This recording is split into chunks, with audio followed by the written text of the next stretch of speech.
Irmãos, hoje nós vamos falar em um livro em uma hora, e o livro que nós vamos falar hoje à noite vai ser o livro de Atos. Aí você olha para mim e fala, mas pastor, não já tem um estudo versículo por versículo no livro de Atos? Por que é que o livro de Atos vai ser abordado agora? É porque ele está dentro de uma sequência. Nós estamos falando sobre leitura devocional, nós estamos falando sobre como aproveitar melhor e fazer uma melhor leitura, uma leitura para a compreensão dos textos bíblicos. E nesse sentido, o livro que está na vez vai ser o livro de Atos, é o que a gente vai estar falando hoje. Só lembrando aos irmãos que nós falamos sobre 1 João, um livro bem pequenininho. É interessante que seja destinado a leitura dele, sobretudo para aqueles que aceitaram a Cristo recentemente, são novinhos na fé, porque lá tem uma espécie de resumo daquilo que é a vida cristã. Os dois pontos principais do livro, no capítulo 1, versículo 5, Deus é luz, nos capítulos 3 e 4, Deus é amor, e toda a teologia gira em torno dessas duas fortíssimas colunas, terminando no capítulo 5, mostrando que Jesus é a vida e dando dicas práticas sobre a vida de oração, encerrando no último versículo, a que nós tenhamos cuidado com os ídolos. Aí logo em seguida, a gente vai ler os textos da palavra de Deus, nós vamos ler por blocos. E o primeiro bloco a ser lido é o Evangelho. Por quê? Porque o Evangelho fala sobre a vida de Jesus. E nós precisamos conhecer o nosso Salvador.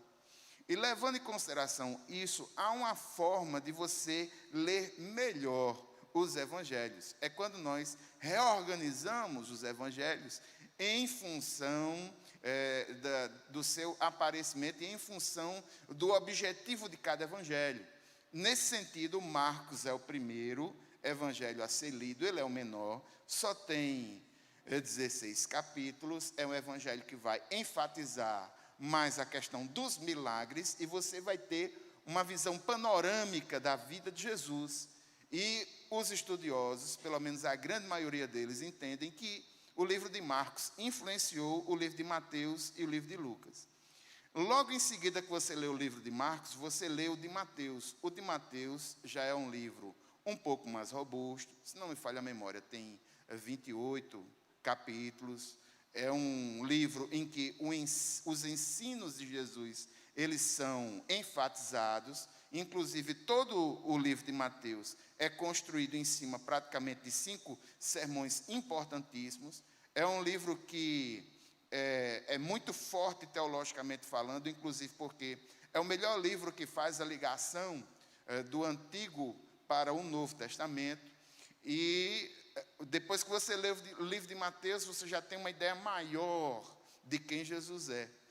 Depois que leu Marcos, depois que leu Mateus, aí você vai para Lucas e Atos, nessa sequência. Lucas e Atos. Por que Lucas e Atos? Porque o autor é o mesmo. E em linhas gerais, esses dois livros, eles são entendidos como atos do Espírito Santo de Deus na vida de Jesus, que seria o Evangelho, Lucas, atos do Espírito Santo de Deus na vida dos apóstolos, na vida da igreja primitiva, que seria o livro de Atos. Aí você pergunta, e o Evangelho de João, pastor? Aqui a gente abordou o Evangelho de João logo depois de 1 João. Mas se você colocar o Evangelho de João após fazer a leitura dos sinóticos, você não vai ter queda na compreensão. Por quê? Porque o Evangelho de João, ele tem cerca de 90% a 95% das coisas escritas em João, só tem em João mesmo. Então, tanto faz você ler logo no começo, como ler logo no final. O que você vai ler no Evangelho de João, a grande maioria deles só tem em João. Só que o Evangelho de João, na forma como é organizado a Bíblia, ele faz uma ruptura na obra de Lucas. Lucas e Atos, eles precisam ser lidos nessa ordem. O final de um se encaixa com o começo do outro. E eu vou mostrar isso hoje para os irmãos. Então vamos ao livro de Lucas, Lucas em uma hora. O autor é Lucas, o mesmo do Evangelho, um médico gentil, cristão. Ele é o único autor gentil que se sabe no Novo Testamento, amigo próximo, contemporâneo de Paulo, e ele escreveu o Evangelho de Lucas, e os dois livros, em tese, eles são juntos. O destinatário, Teófilo, e aqui há uma teoria. O nome Teófilo, Teós, Deus, Filo, Filéu, amor. Em tese seria todo aquele que ama a Deus.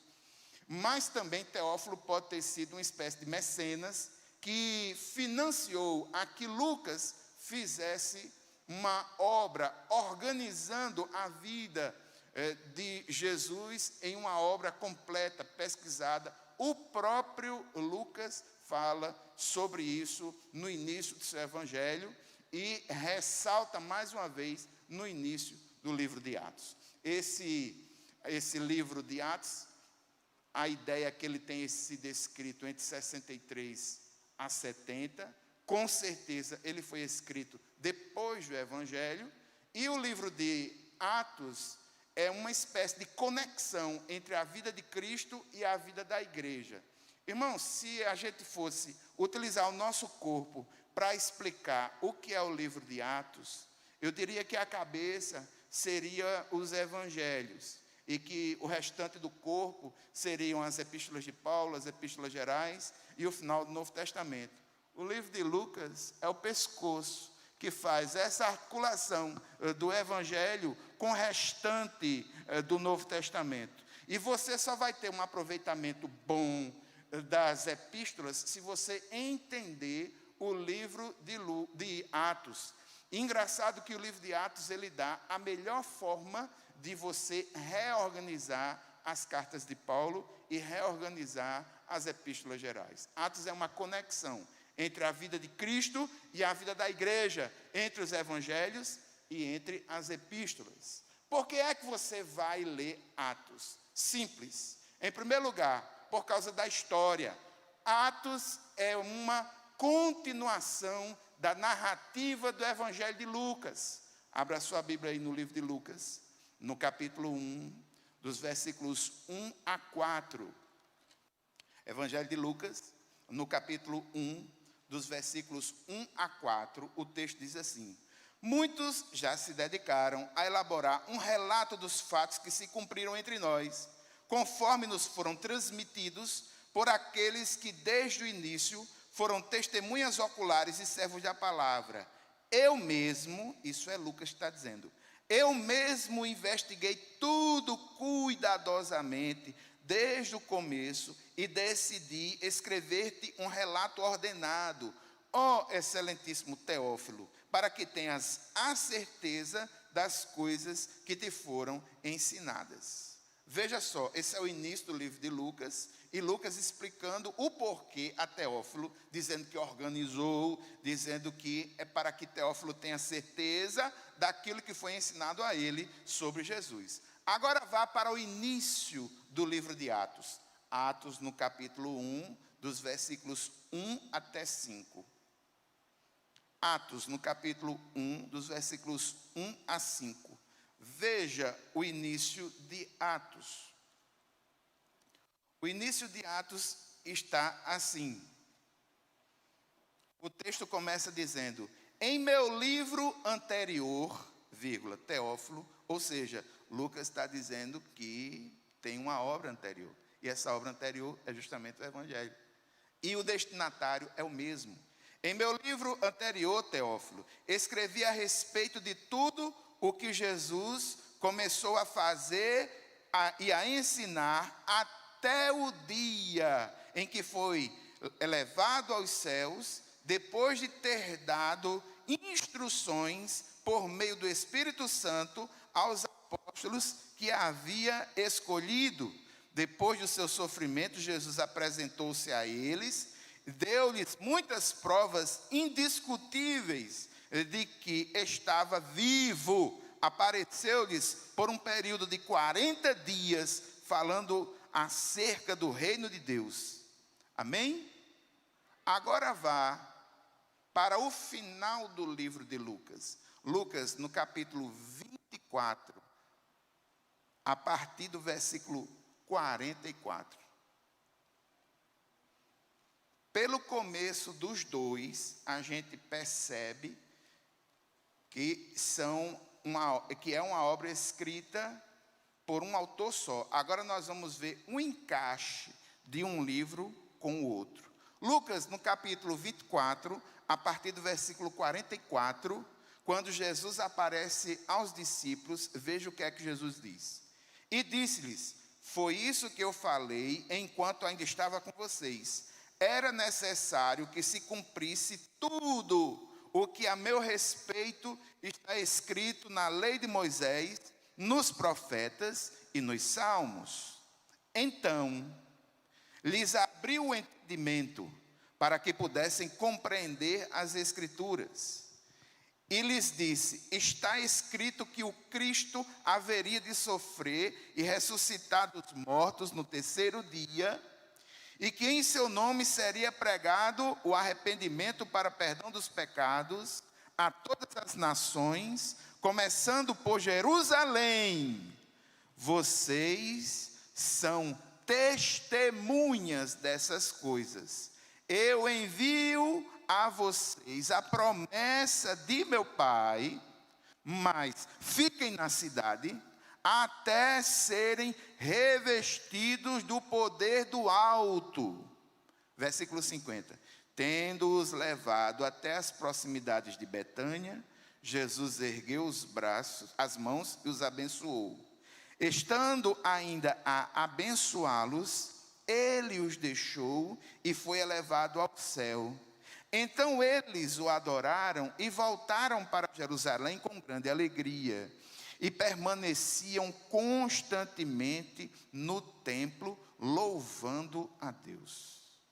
Olha o encaixe do final de Lucas com o começo de Atos. Agora vá para Atos, no capítulo 1, a partir do versículo 6. No final de Lucas, vai Jesus dizendo a eles: olha, vocês vão ser revestidos de poder, vão para Jerusalém, tal. Agora veja Atos no capítulo 1, a partir do versículo 6.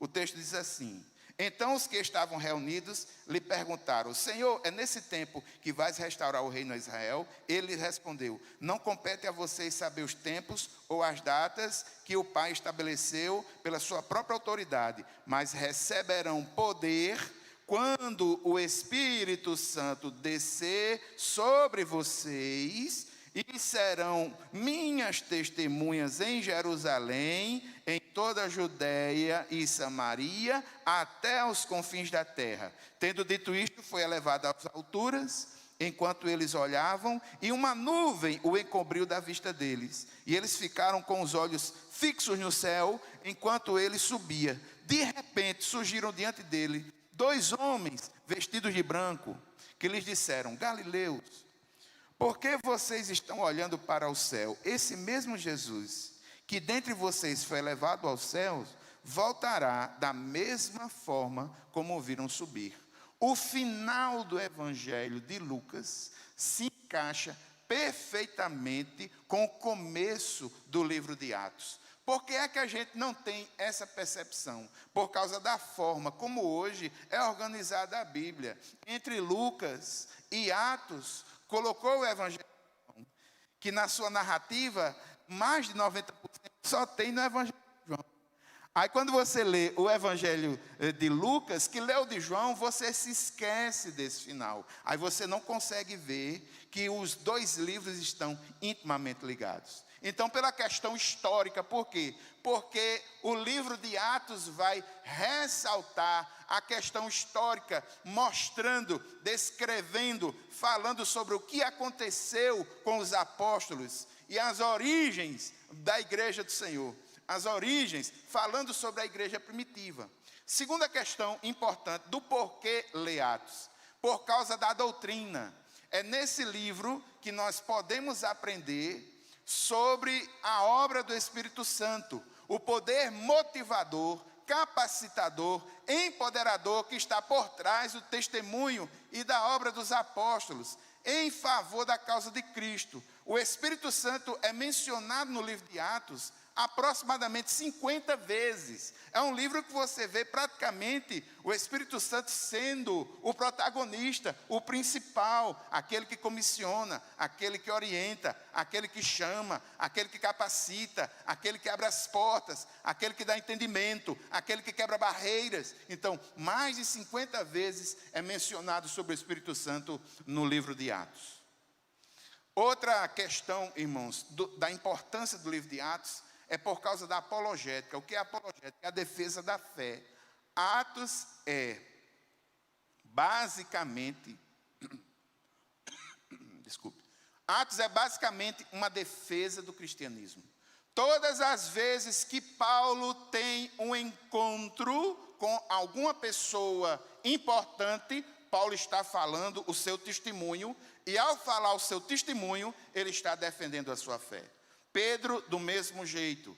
Estevão, Filipe, todos eles, ao pregarem o evangelho, estão defendendo a sua fé, sobretudo dos pensamentos equivocados que haviam já naquele momento. Muitas dúvidas são dissipadas. Apologética é a defesa da fé. Quarto, por questões biográficas, o livro de Atos tem duas pessoas de forte enfoque. Do capítulo 1 ao capítulo 8, a pessoa central é Pedro. Do capítulo 9 até o final, a pessoa central de maior ênfase é Paulo. Biograficamente falando, essas duas pessoas, nós vamos ter um conhecimento mais profundo delas nesse livro. E por último, por questões missiológicas.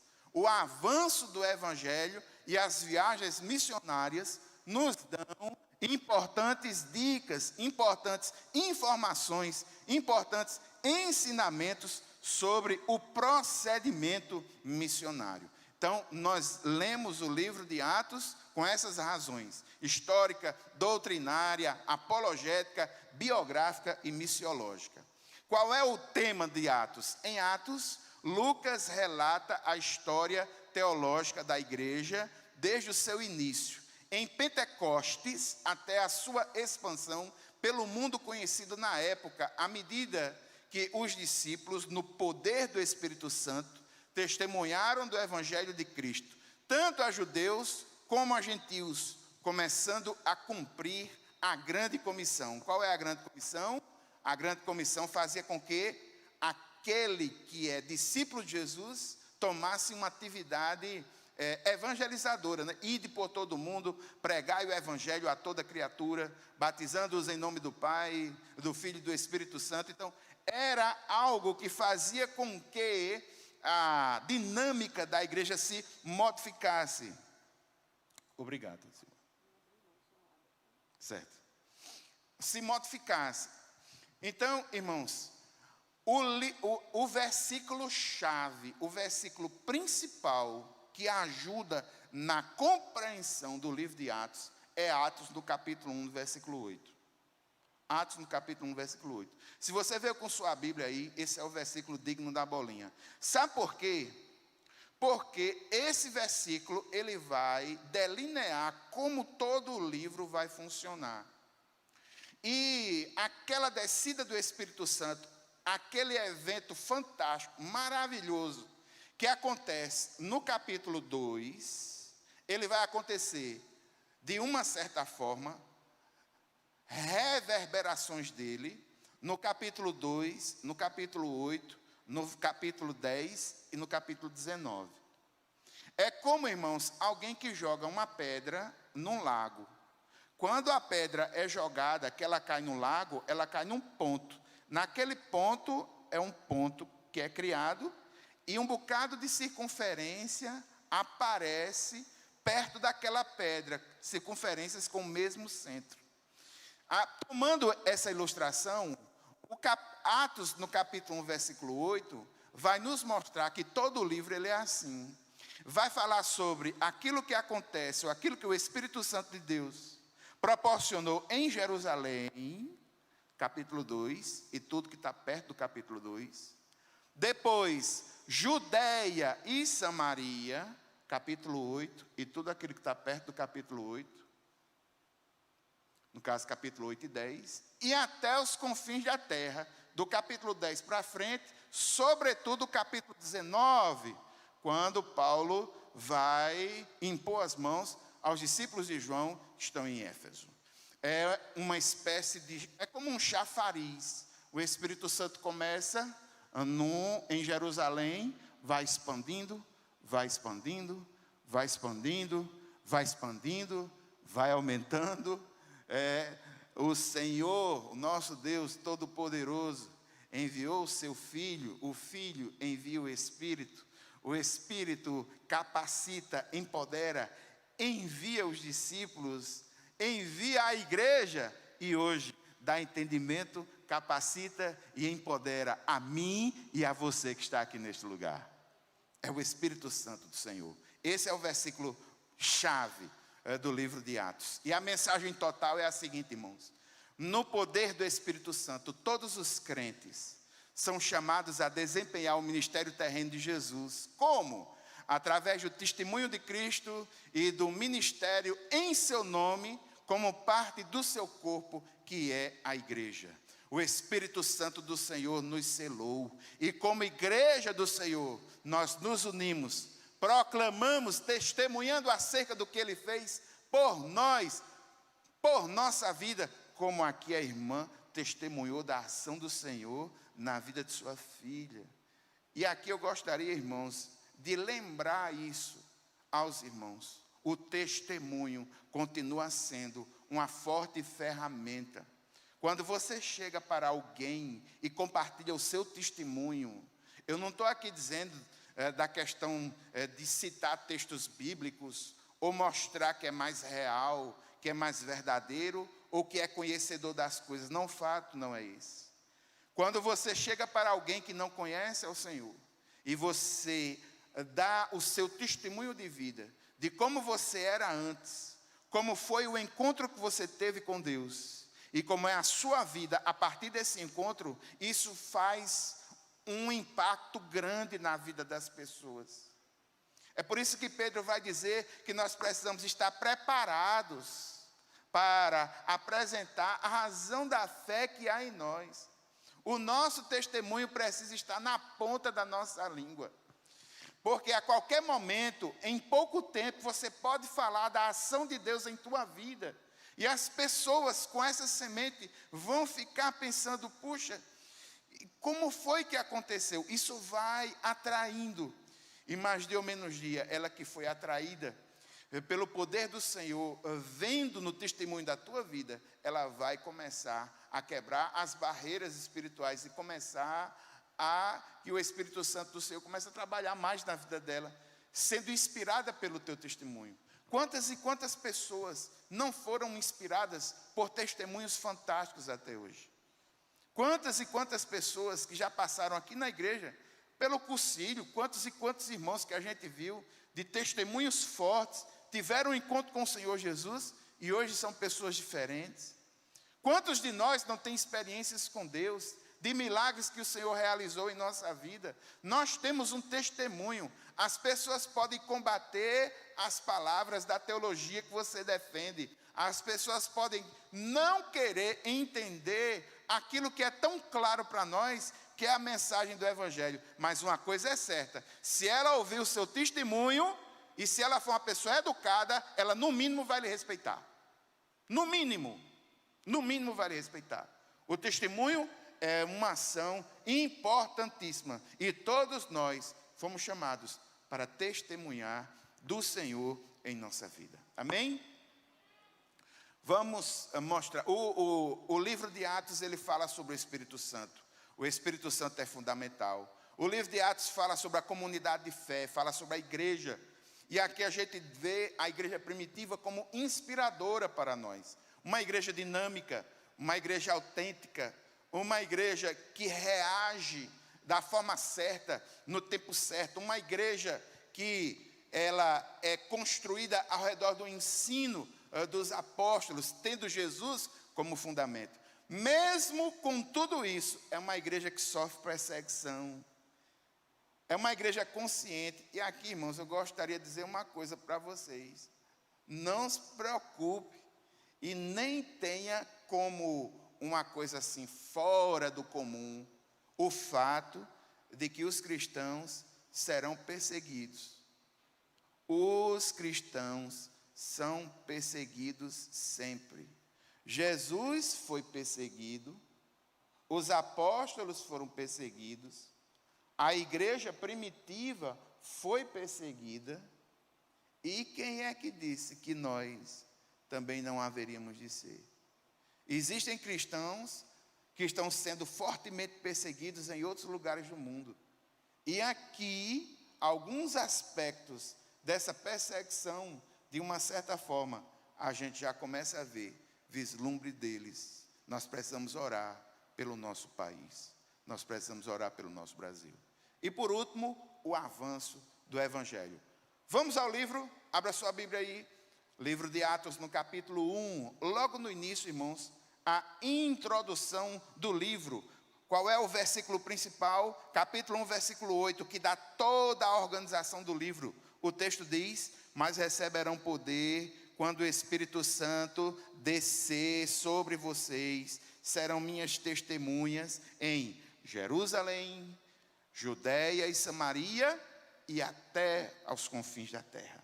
Esse é o ponto-chave, esse é o ponto principal. E aqui, irmãos, a gente parte para ver do capítulo 1, versículo 12, até o capítulo 8, versículo 3, tudo aquilo que aconteceu em Jerusalém. E logo no começo, capítulo 2, você vê a descida do Espírito Santo, Pentecoste, fantástico, momento fantástico. Após a descida do Espírito Santo em Pentecoste, uma colheita maravilhosa, uma multidão, uma aparente confusão de línguas. Aí Pedro entra para dar o esclarecimento disso, e ele prega de forma tremenda a partir do versículo 14, lembrando o cumprimento da profecia de Joel. Vá para o capítulo 3. No capítulo 3, a gente vê aí algo fantástico. O evangelho em Jerusalém, ele não era pregado só com as palavras, mas o evangelho em Jerusalém, nesse momento, é fortemente demonstrado através de milagres, através de sinais. E no capítulo 3 nós vemos a cura de um mendigo, e partindo dessa cura, Pedro aproveita esse momento para pregar o evangelho. A mensagem, Pedro explica o que aconteceu no capítulo 3, dos versículos 12 até 16, e Pedro exorta a que as pessoas tomem a decisão pelo Senhor.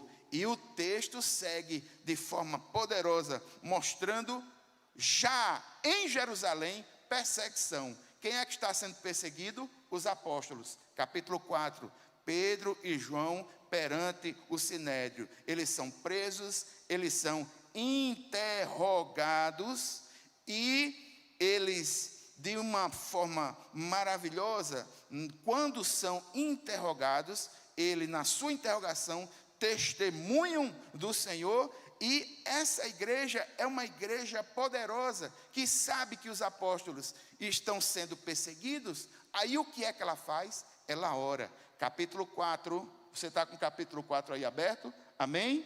Veja capítulo 4, a partir do versículo 23. Quando foram soltos, Pedro e João voltaram para os seus companheiros e contaram tudo o que os chefes dos sacerdotes e líderes religiosos lhe tinham dito. Ouvindo isso, levantaram juntos a voz a Deus, dizendo: ó soberano, tu fizeste os céus, a terra, o mar e tudo que neles há. Tu falaste pelo Espírito Santo por boca do teu servo, nosso pai Davi. Por que se enfurecem as nações e os povos conspiram em vão? Os reis da terra se levantam e os governadores se reúnem contra o Senhor e contra o seu ungido. De fato, Herodes e Pôncio Pilatos reuniram-se com os gentios e com o povo de Israel nessa cidade para conspirar contra o teu santo servo Jesus, a quem ungiste. Fizeram o que o teu poder e a tua vontade haviam decidido de antemão que acontecesse. Agora, Senhor, considera as ameaças deles e capacita os teus servos para anunciarem a tua palavra corajosamente. Estende a tua mão para curar e realizar sinais e maravilhas por meio do nome do teu santo servo Jesus. Pedro preso, a igreja orando. Você não vê uma igreja coitadinha, é uma igreja que vai aos pés do Senhor, pedindo não para recuar, mas pedindo por poder, por ousadia, para mesmo diante das perseguições que já começavam, pregar o Evangelho. E aqui, irmãos, eu gostaria de trazer um pequeno mapa para que vocês tivessem uma ideia, pelo menos geográfica, de onde isso ocorre. Aí é o lugar onde os textos do Novo Testamento, eles tomam parte. Aí é o que a gente pode dizer de Israel. Praticamente, esse lugar pode ser dividido em duas partes. No norte, lá em cima, Galileia, mais fria. No sul, abaixo, Judeia, mais quente. É na Judeia onde está o templo, em Jerusalém. Entre a Galileia no norte e a Judeia no sul, nós temos Samaria. Lá em cima, o mar chamado Mar da Galileia, e aqui embaixo, esse não me falha a memória, o Mar Morto. Do lado esquerdo, nós temos aí o mar Mediterrâneo e a ligação com a Europa. É fantástico. O lugar aonde Israel está é como se fosse uma espécie de conexão que proporciona a que se chegue a todo o mundo antigo. É um lugar que a gente pode dizer assim, Deus colocou de forma estratégica. Não é à toa, irmãos, que até hoje esse lugar ele é disputado por muitas pessoas. Inclusive a faixa de Gaza, que é um lugar onde dá muito problema em Israel, lá em Gaza, se não me falha a memória, é um lugar tido como um lugar sagrado para 3 religiões diferentes, grandes. O mesmo lugar é um lugar importante para o cristianismo, para o mundo muçulmano, para o islamismo e para o judaísmo. Então, as principais religiões monogâmicas do mundo, elas partem desse lugar. Esse lugar é um lugar estratégico, importante. E eu vou além, irmãos, é um lugar abençoado por Deus de uma forma tremenda, porque o que você pensa que aí é desértico, deixe-me dizer uma coisa, esse povo exporta mais flores do que os lugares mais produtivos aqui do Brasil. A tecnologia agrícola e de dessalinização da água em Israel é um referencial para todo o mundo. Esse lugar e esse povo é um povo que nós precisamos orar por ele e prestar atenção a ele. Deus abençoe. Amém? Então, irmãos, coloquei aí um caminhozinho, nós vamos falar por esse caminho já já. Seguindo aí, vá para a sua Bíblia, você está aí no capítulo 4, os pontos principais aí, Pedro, que é a pessoa principal, Pentecostes, a pregação de Pedro, a convicção, a dinâmica da igreja primitiva. A igreja está em expansão, é uma igreja que está aumentando. Você está com sua Bíblia aberta? Capítulo 4, versículo 4, veja o que está escrito aí.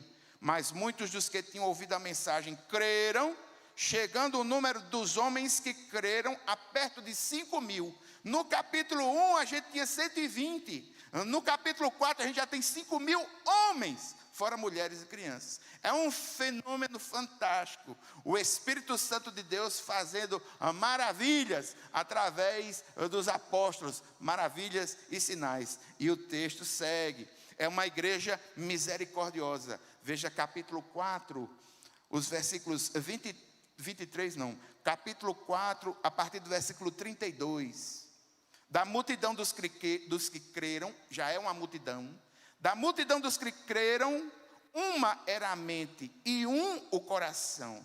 Ninguém considerava unicamente sua coisa alguma que possuísse, mas compartilhavam tudo o que tinham. Ou seja, era uma igreja misericordiosa, era uma igreja de unanimidade, era uma igreja em que aqueles que tinham necessidades, eles tinham essas necessidades conhecidas e supridas. É uma igreja dinâmica que cresce aos pés dos apóstolos, na doutrina dos apóstolos, na comunhão, no partir do pão, das orações. É uma igreja purificada, o pecado não pode estar no meio dela. É isso que mostra o capítulo 5, quando Ananias e Safira são punidos pelo Espírito Santo do Senhor, são punidos por Deus por mentirem.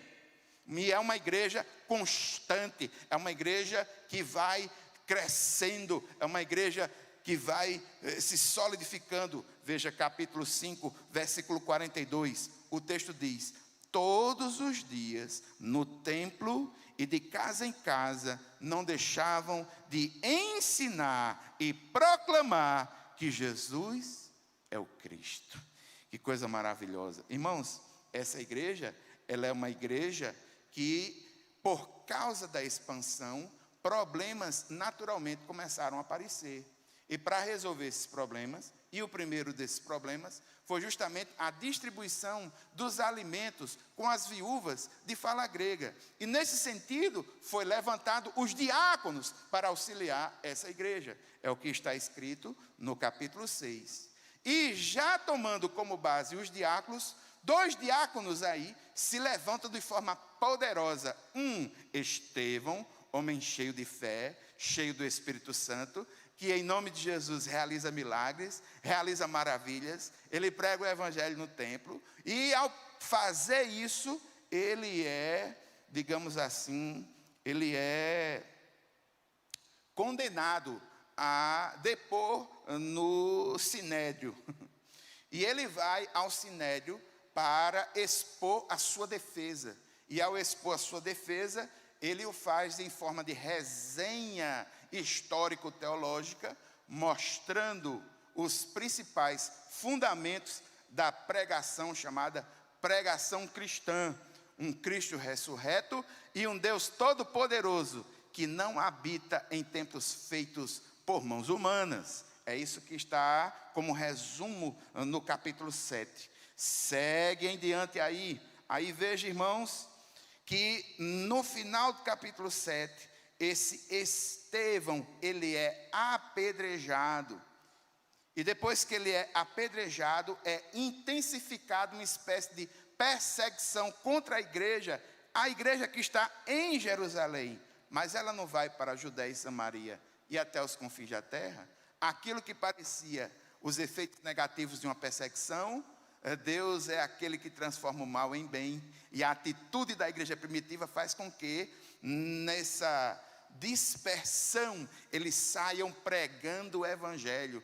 E ao sair pregando o evangelho, outro diácono se levanta com poder, com sinais, com maravilhas, pregando a palavra, mostrando o evangelho. Como é o nome dele? O nome dele é Filipe. No primeiro momento, ele fala já agora a quem? A Samaria. Aí o evangelho começa a sair de Jerusalém, começa a se expandir.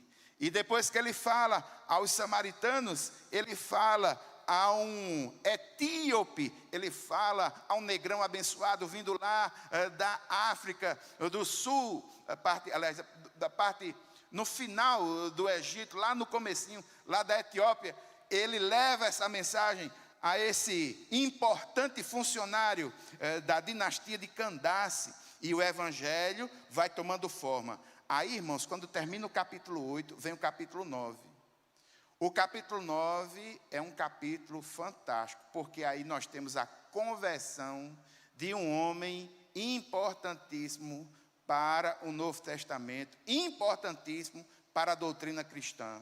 Um apóstolo específico, um apóstolo especial chamado Paulo, e que aqui no capítulo 9 é apresentado ainda como Saulo.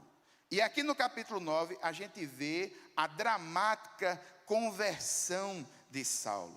Uma conversão que eu não vou ler, por quê? Porque eu não estou falando versículo por versículo. Quando eu chegar no capítulo 9, a gente vai destrinchar ele bem devagarzinho. Eu estou aqui dando por alto. É aqui o livro todinho, 1 hora. Então eu não vou nos pequenos pontos. Eu vou mostrar o livro como um todo. Então aqui no capítulo 9 é a conversão de Saulo. a perseguição dos santos, que é promovida por ele, mas ele recebe uma visão, e nessa visão ele já vai quebrantado. Que é, Senhor? Já quebranta, meu irmão. Eu tinha um amigo, colega pastor, bem simples, uma pessoa fantástica do interior do nosso estado. Ele dizia: Cassé, papai do céu tem uma chave de fenda lá em cima, quando ele quer consertar o cara, dá uma roxa assim, e aquele cara que é todo altivez, todo prepotente, um arroz de papai, ele vai logo: que é, Senhor? Pronto, aconteceu aí com esse perseguidor. O Senhor chegou, mostrou a ele quem é o Senhor da vida, quem é o Deus Todo-Poderoso. Mas aqui ainda no capítulo 9, a gente vê uma espécie de conclusão do ministério de Pedro. Saulo vai para Damasco, e aqui no livro de Gálatas, a gente vai ver muito mais coisas sobre a vida de Paulo, e aqui eu queria trazer um alerta para os irmãos. Quando as pessoas leem o livro de Atos, elas pensam que Paulo, assim que teve um encontro com Jesus, rapidamente ele começou a pregar. Não foi assim, não. Eu gostaria de tirar essa impressão dos irmãos, porque quando a gente lê as cartas de Paulo, Paulo vai falar sobre a sua conversão. Irmãos, a conversão de Paulo foi uma experiência tão forte para ele, que lá em Gálatas ele vai dizer que quando ele teve esse encontro, ele passou uns 3 anos na Arábia, refletindo que foi aquilo, refletindo a jamanta que passou por cima, que foi isso. Aqui, quando a gente lê Atos, a gente tem essa impressão de que a partir do momento que ele tem esse encontro, ele já começa, ele já busca, ele já vai. Não, não foi assim não, dê tempo ao tempo. O evangelho não é tão miojo como muitos de nós hoje em dia tem sido na nossa prática cristã. Crente miojo é aquele que quer tudo rapidamente em 3 minutos. E o evangelho nos mostra que não é assim. Desenvolvimento, maturidade é algo que leva tempo, é algo que é construído, é algo que a gente vai aprendendo com o Senhor. Então acalma o seu coração. É Deus que é o Senhor do tempo. Não se apresse, não. No tempo dele tudo vai acontecer. Amém? Aí no capítulo 9, no finalzinho, nós vemos aí a cura de Enésio paralítico e Dorcas sendo ressuscitada. No capítulo 10, um fenômeno fantástico. O próprio Pedro prega a um gentio. Ele leva o evangelho na casa de Cornélio. E aqui no capítulo 10, mais uma reverberação do Pentecoste. Aquilo que ocorre de forma maravilhosa no capítulo 2, de uma certa forma reverberada no capítulo 8, e é reverberada agora no capítulo 10, novamente. Você está com a Bíblia aberta? Amém? Capítulo 10, a partir do versículo 44. Enquanto Pedro ainda estava falando essas palavras, o Espírito Santo desceu sobre todos os que ouviam a mensagem. Os judeus convertidos que vieram com Pedro ficaram admirados de que o dom do Espírito Santo fosse derramado até sobre os gentios, pois os ouviam falar em línguas e exaltando a Deus. A seguir Pedro disse: pode alguém negar a água, impedindo que estes sejam batizados? Eles receberam o Espírito Santo como nós. Então ordenou que fossem batizados em nome de Jesus Cristo. Depois pediram a Pedro que ficasse com ele alguns dias. Amém? Só, irmãos, que a perseguição aumenta, a igreja de Jerusalém vai sendo perseguida, e de uma forma maravilhosa, poderosa, o centro de expansão do evangelho, ele deixa de ser Jerusalém e passa a ser um lugar chamado Antioquia da Síria. Antioquia da Síria é que vai ser agora o novo centro missionário desse evangelho. Então, eu gostaria que você abrisse aí a sua Bíblia, no capítulo 11, a partir do versículo 19. Você encontrou? Diga amém. segura aí um instantinho, olhe para mim. Esse caminho aí é o caminho de Damasco, é um pedaço do caminho de Damasco. Eu trouxe para que você possa ver que o que está sendo relatado aqui é histórico, é real, é verdadeiro, não é um conto. Esse aí é um pedaço do caminho de Damasco. Os historiadores acreditam que esse encontro pode ter acontecido em algum ponto nesse caminho. Outra coisa que vocês precisam saber, veja como Deus é fantástico. Quando Jesus é encarnado, quando ele vem no primeiro momento, o livro de Gálatas, capítulo 4, versículo 4, diz que ele vem na plenitude dos tempos. Quem dominava o mundo antigo nessa época eram os romanos.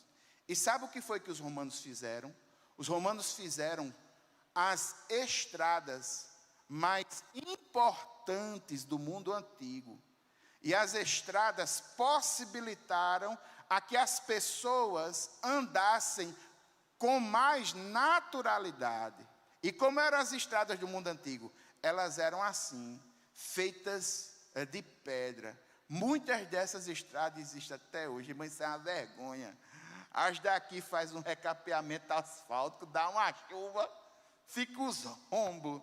Essas vias aí, muitas delas até hoje existem as chamadas vias ápia. Esse caminho aí é um caminho chamado Eganto, mas mostra como era feita uma estrada no século I. Eram estradas sólidas. E Pedro, Paulo, João, a igreja primitiva se beneficiou dessas estradas. O evangelho foi pregado porque já havia muitas aberturas. E fazia muito sentido, irmão. Sabe por quê? Porque vai sair de Jerusalém, vai para Antioquia. Antioquia existe. Sabe qual é a distância de Jerusalém para Antioquia? 480 quilômetros. É a mesma coisa de daqui até no final da Paraíba, no lugar chamado Conceição. São 6 horas de viagem. Sabe como é que esse povo fazia isso? Esse povo fazia através de caravanas, andando a pé ou no lombo de cavalos e camelos. Hoje a gente tem tanta facilidade de transporte, mas muitas vezes não tem a disponibilidade de fazer uma visita. Mais do que isso, irmão, se você quiser fazer a visita sem sair de casa, nós temos os meios eletrônicos. Muitos de nós poderiam fazer o dia de uma outra pessoa feliz. Só bastava entrar em contato.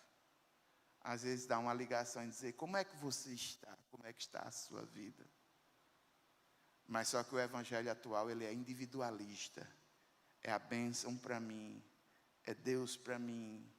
Eu tenho que ser o melhor, o mais forte. Nós precisamos repensar os nossos valores.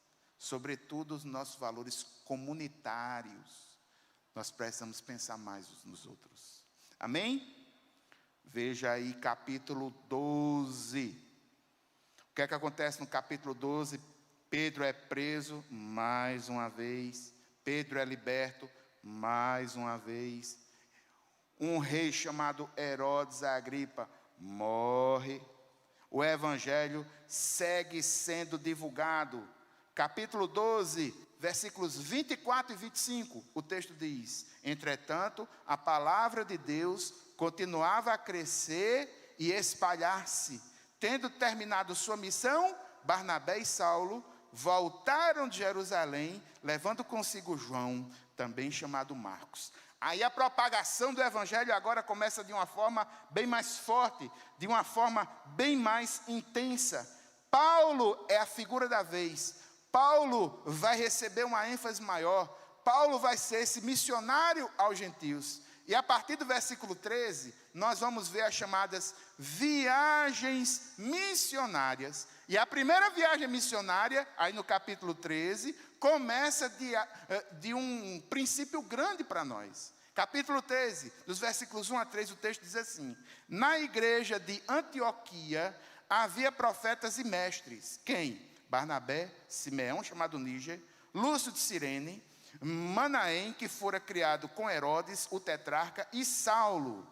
Enquanto adoravam o Senhor e jejuavam, disse o Espírito Santo: separem-me Barnabé e Saulo para a obra que os tenho chamado. Assim, depois de jejuar e orar, impuseram as mãos e os enviaram. Aqui no capítulo 13, irmãos, primeira viagem missionária. Paulo e Barnabé saem de Antioquia da Síria, vão para Chipre, dos versículos 4 até 12. Depois vão para Perge, versículo 13. Depois vai para Antioquia da Psídia, os versículos 14 até 52. Essa viagem prossegue. Capítulo 14, eles vão para Icônio, dos versículos 1 a 7, dos versículos 8 a 20. Listra, dos versículos 21. Derbe novamente, porque agora estão voltando. Porque eles faziam as viagens missionárias assim, irmãos. Eles viajavam, pregavam o evangelho, falava de Jesus, aí voltava pelo mesmo caminho, treinando as lideranças, treinando as pessoas para cuidarem das igrejas. Toda a dinâmica das viagens é assim. E no capítulo 13, no capítulo 14, a gente vê essa dinâmica ocorrendo. A chamada primeira viagem de Paulo. Eu coloquei aqui um mapa. Você está vendo ali Antioquia, aqui embaixo Jerusalém. Só para você ter uma ideia. De Antioquia para Jerusalém tem 480 quilômetros. Esse relato que você viu aí, nos capítulos 13 e 14, ele sai de Antioquia, Salamina, Pafos, que é em Chipre, vai para Perge, Listra, aí chega em Antioquia da Psídia, lá em cima. Aí depois ele volta ele faz volta praticamente no mesmo lugar, volta para Antioquia. Quando chega em Antioquia, o que é que eles fazem? Reúnem a igreja e dão um relatório de tudo aquilo que fizeram. Na ida, pregando o evangelho. Na volta, confirmando as lideranças. Irmãos, isso é uma aula de missiologia. Isso é uma aula de implantação de igreja. Eles fazem no poder do Espírito Santo. Eles são empoderados por esse Espírito. E esse Espírito, eles vão às cidades estratégicas ao longo desse percurso. Primeira viagem missionária. A igreja está agora crescendo entre os gentios. Aí surge uma pergunta que precisa ser respondida. Qual é a pergunta? Você está com a Bíblia aberta? Capítulo 15, o versículo 1 e 6. O texto diz: alguns homens desceram da Judéia para Antioquia e passaram a ensinar aos irmãos o quê? Se vocês não forem circuncidados conforme o costume ensinado por Moisés, não poderão ser salvos. Capítulo 15, versículo 6.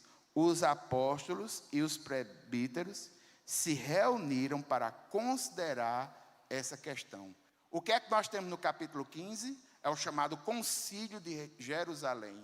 Os líderes da igreja se reúnem para orarem, estudarem e responderem uma pergunta. Qual é a pergunta? O camarada que tem um encontro com Jesus, ele tem que ser judeu também? Ele tem que circuncidar-se? Sabe o que é circuncidar, irmãos? É cortar a pele do prepúcio do pênis no homem. Aí os cabão velho, grande, tudo desse tamanho. Aí a gente vai ter que circuncidar. O que é que uma coisa tem a ver com a outra? Aí se reuniram para discutir sobre essa questão. E essa questão é importantíssima. Por quê? Porque se isso não tivesse sido resolvido, o cristianismo não havia se separado do judaísmo. Eis a importância da carta de Paulo aos Gálatas. Eis a importância da fé. É pela fé. É pela fé. Eu não preciso dos ritos judaicos. Eu não preciso da circuncisão. Eu não preciso tocar o chofar para o Espírito Santo de Deus entrar, como alguns pastores aqui em João Pessoa estão fazendo. toca o chofar, permitindo que o Espírito Santo de Deus entre no lugar. Eu não preciso ter representações nem rituais judaicas. O Espírito Santo do Senhor, Ele nos alcançou, isso é obra de Jesus. Nós fomos selados com o Espírito Santo da promessa. Esses ritos religiosos da antiga aliança, eles não recaem sobre nós.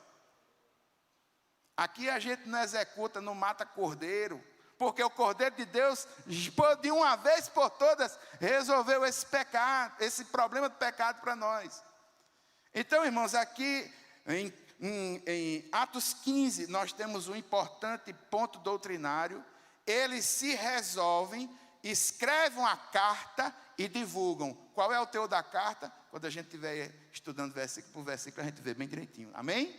Vamos para a segunda viagem missionária, capítulo 16 e 17, segunda viagem, vai para Listra, versículo 1 a 5, vai para Troade, versículo 6 a 10, vai para Filipos, versículos 11 a 34, aí tem um probleminha aí, nos versículos 35 a 40, aí no capítulo 17, dos versículos 1 até 9, vai para Tessalônica, versículos 10 a 15, Bereia.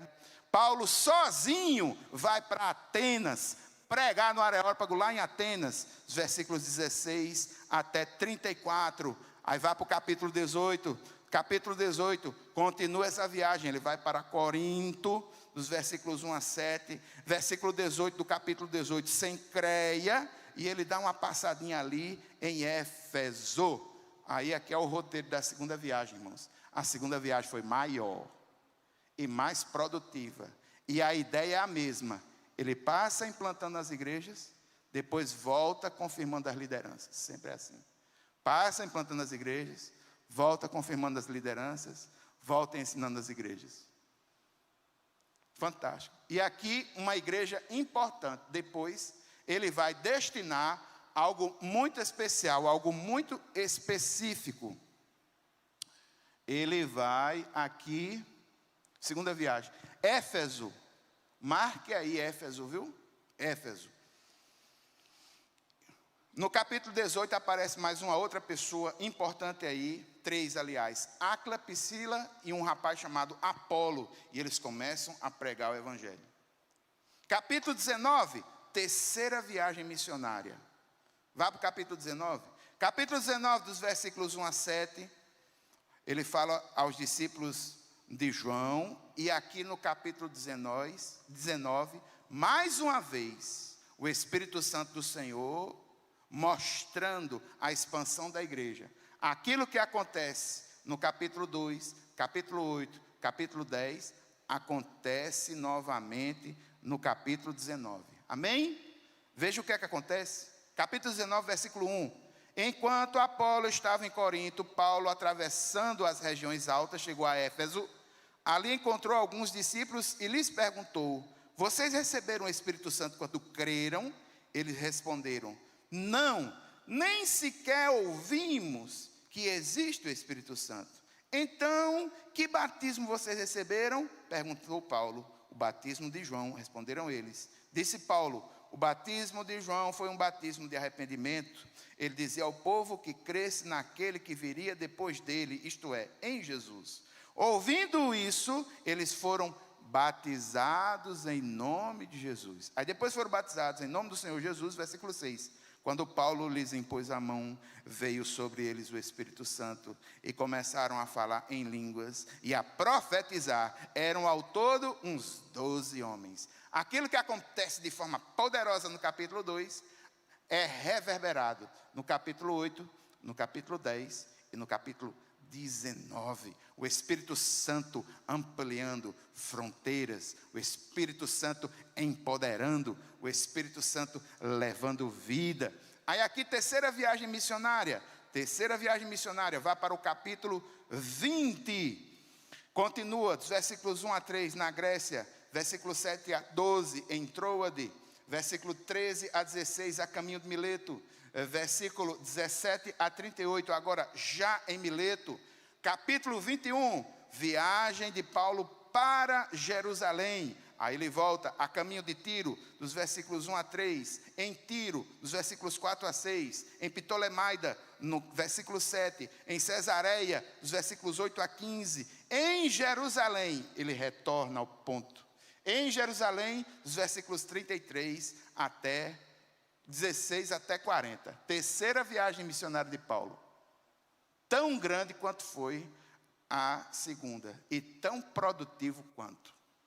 Cada viagem maior, cada viagem mais lugares, e alguns dos lugares que ele passou no primeiro e no segundo momento, ele passa de novo, reconfirmando essa fé. E aqui uma grande lição para nós, irmãos. Irmãos, quando a pessoa tem um encontro com Jesus, que é um novo convertido, esse novo convertido, ele precisa ser ajudado, ele precisa ser regado. É difícil, a caminhada cristã não é uma caminhada solitária, única. A gente segue de mão dada, junto, um dando força ao outro. Se não for assim, a gente fica no caminho. Satanás quer que você fique sozinho, porque se você ficar sozinho, você é mais fraco.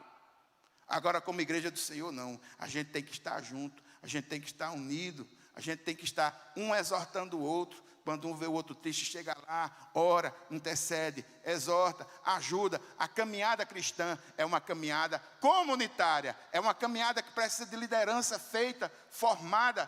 Paulo investiu fortemente na liderança desses lugares. E o cristianismo, ele sai se desenvolvendo. Amém? Mas nem tudo são flores. E do capítulo 22 para frente, quando Paulo volta para Jerusalém, ele vai encontrar uma multidão furiosa. E diante da multidão furiosa com Paulo, o que é que Paulo faz? Prega o evangelho, dá o seu testemunho. Capítulo 22, Paulo fala da sua vida como era antes de ter um encontro com o Senhor Jesus, versículos 1 a 5, versículo 20. Aí ele testemunha do seu momento quando ele tem um encontro com o Senhor Jesus, versículo 6 até 16. E depois que ele tem um encontro com Jesus, como é a vida dele, ele relata também, você está com sua Bíblia aberta, capítulo 22, a partir do versículo 17, o texto diz assim: quando voltei a Jerusalém, estando eu a orar no templo, caí em êxtase, e vi o Senhor que me dizia, depressa, saia de Jerusalém imediatamente, pois não aceitarão seu testemunho a meu respeito. Versículo 21, então o Senhor me disse, vá, eu o enviarei para longe aos gentios. Na sua pregação do evangelho, no final, quando ele dá o testemunho da sua vida, ele diz, eu fui levado pelo próprio Senhor a pregar o evangelho aos gentios. O Senhor me disse, você vai aos gentios. É por isso, irmãos, que ele é o ponto principal da segunda parte dessa carta.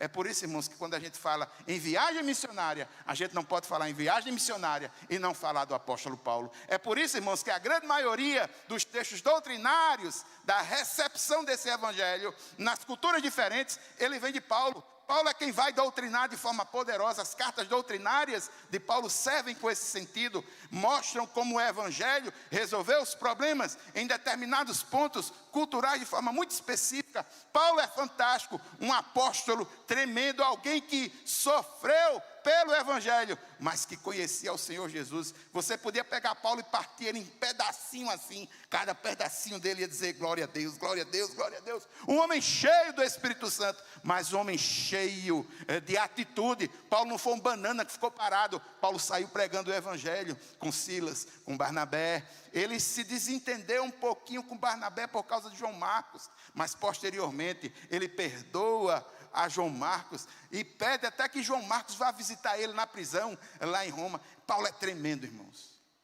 É uma pessoa muito inspiradora. Mas o que é que acontece com esse Paulo? Ele vai ser colocado no Oscar. O que é que acontece com esse Paulo? O que é que vai acontecer? Meu irmão, ele vai ser preso. Vai ser preso em Jerusalém. É isso que diz o capítulo 21 até o capítulo 23. Ele vai ser preso em Cesareia. É isso que sai do capítulo 23 até 26. Tudo isso aí é confusão de Paulo preso. E o que é que Paulo faz nessas confusões todinha? Ele dá o testemunho, ele prega o evangelho. Diante de tudo, a minha pressão, preso em Jerusalém, preso em Cesareia, e agora ele apela: eu quero ir a Roma.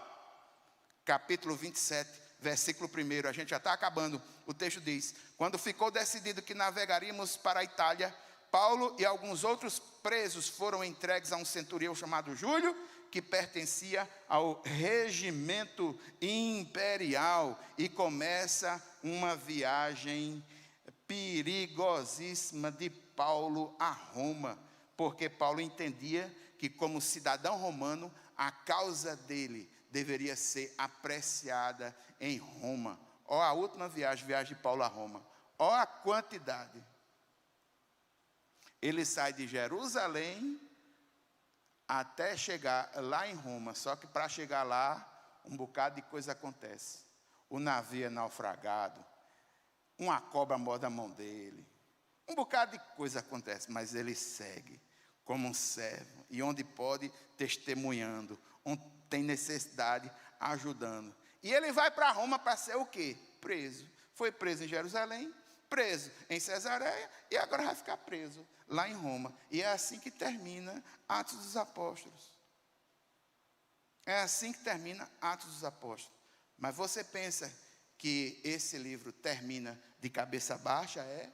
Porque Paulo chegou em Roma para ser preso e ficar preso lá durante o espaço de 2 anos? Não. Veja como é que termina Atos dos Apóstolos, capítulo 28, os versículos 30 e 31. Por 2 anos inteiros, Paulo permaneceu na casa que havia alugado e recebia a todos os que iam vê-lo. Pregava o reino de Deus e ensinava a respeito do Senhor Jesus Cristo abertamente, sem impedimento algum. Diga amém. Ele pregava em Jerusalém, era perseguido pelos judaizantes. Pregou em Cesareia, os judaizantes perseguiram ele. Quando chegou agora em Roma, ele está preso em prisão domiciliar. É verdade, mas sabe o que é que acontece? Turnos de 4 soldados, de 6 em 6 horas, na porta dele. 4 soldados, de 6 em 6 horas, o soldado chega lá e diz: ei, beleza, tu é o do turno, né? Massa, como é a tua vida? Conhece o Cristo? Eu conheço. E toma evangelho. E 4 de manhã, e 4 no turno da tarde, 4 no turno da noite, 4 na madrugada. Irmãos, por que é que Paulo, em Éfeso, na carta aos Efésios, ele descreve a armadura de Deus como sendo uma armadura? É porque ele só via soldado preso. Agora você pensa que aquele preso está parado, coitadinho, ninguém vem me visitar, ninguém vem fazer. Não, meu irmão, está pregando o evangelho. Chegou gente ali, ele toma o evangelho. Chegou outro aqui, ele toma Jesus. Chegou outro ali, fala de Jesus. Isso é Paulo. E outra coisa, você pensa que ele aqui está improdutivo, é? Tem as cartas da prisão.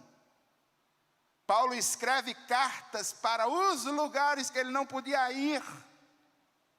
E ele começa a descrever e falar dos problemas daquelas comunidades. Ele escreve preso. As cartas mais importantes de Paulo, as mais profundas, muitas delas foram escritas na prisão. A carta aos Efésios, Colossenses, com a carta a Cristossenses, tudo isso foi escrito na prisão. Paulo é extremamente produtivo. E aqui eu gostaria de trazer essas 2 verdades espirituais para nós, para a gente orar. Primeira verdade espiritual eu coloquei ali, Atos 29, para me lembrar que essa história do livro de Atos, ela não acabou. O Espírito Santo é o mesmo, a igreja do Senhor, que somos nós, somos empoderados por esse mesmo Espírito, e nós precisamos da mesma ousadia para construir Atos 29, 30, 31, a história não parou. Nós somos o corpo de Cristo, nós temos uma missão a cumprir. Segunda coisa, irmãos, de fato, nós temos uma missão a cumprir, mas nós não vamos poder cumprir nas nossas próprias forças. O maior ensino do livro de Atos é que no livro de Atos, o principal protagonista é o Espírito Espírito Santo do Senhor. E nós precisamos de um reavivamento espiritual. Eu gostaria de dizer aos irmãos algo importante. Nós vamos começar a orar por esse avivamento. A partir de segunda-feira, nas lives de oração, nós vamos estar orando por duas questões específicas que vamos começar a orar agora. Nós vamos orar pelo aniversário de 100 anos dessa igreja. E vamos orar para que o Senhor nos dê um reavivamento espiritual. São essas duas causas. E a partir de segunda-feira, começando com o pastor Nino, às 11 horas, quando tem a live de oração da igreja, na primeira semana, na segunda semana, na terça, na terceira semana, na quarta semana, na quinta semana, na sexta semana, no sábado. As pessoas responsáveis pelas lives de oração dos dias vão estar orando, enfatizando o aniversário da igreja e um avivamento espiritual para a nossa comunidade. Nós precisamos de um avivamento espiritual. Nós precisamos do Espírito Santo do Senhor para nos dar força, renovar, empoderar, nos dar estratégias. Porque quando a pandemia acabar, nós vamos ter que estar fortes para enfrentar um mundo totalmente acabado. Nós precisamos estar fortes para nos encontrar com um mundo economicamente de joelhos, com famílias que estão se degladiando umas com as outras por causa da violência intrafamiliar, que aumentou agora na pandemia. Crianças que estão sofrendo, a criança do pobre está morrendo de fome e as crianças dos ricos estão morrendo de suicídio ou de pau dentro de casa. Nós estamos vivendo um momento muito difícil. Nós precisamos ser humildes e reconhecer que precisamos do Espírito Santo de Deus. Se o Espírito Santo não nos ajudar, nós não vamos conseguir conduzir a nossa missão. Então nós vamos nos quebrantar diante do Senhor, nós vamos buscar esse Senhor. E Senhor, nos enche com o Teu Santo Espírito para fazer a Tua obra. Essa vai ser a nossa oração a partir de segunda-feira. Dia 6, se me falha a memória, pastor Nino já vai iniciar. Nino da Dinolândia vai começar na segunda-feira. Amém? Só que antes da segunda-feira a gente vai começar hoje. Vamos ficar em pé e vamos concluir intercedendo, orando, colocando diante do Senhor. Pai eterno e santo, Deus poderoso, nesse momento, Senhor, inspirado por aquilo que nós vimos aqui, do livro de Atos, em que Teu Santo Espírito, por mais de 50 vezes, é citado, capacitando, orientando, conduzindo, dando força, dando estratégia. Nós queremos te pedir, Deus, que o Senhor nos empodere para a missão que está para ser executada por nós. Pai eterno e santo, nós pedimos perdão, Senhor, pelos nossos pecados. E nós te pedimos, Deus, que o Senhor nos ajude, mas te pedimos, Pai, que o Senhor nos encha com Teu Santo Espírito, que nós possamos proclamar a Tua palavra com poder e que nós possamos fazer de forma eficaz. Nos mostra, Senhor, quais são as portas que o Senhor vai abrir.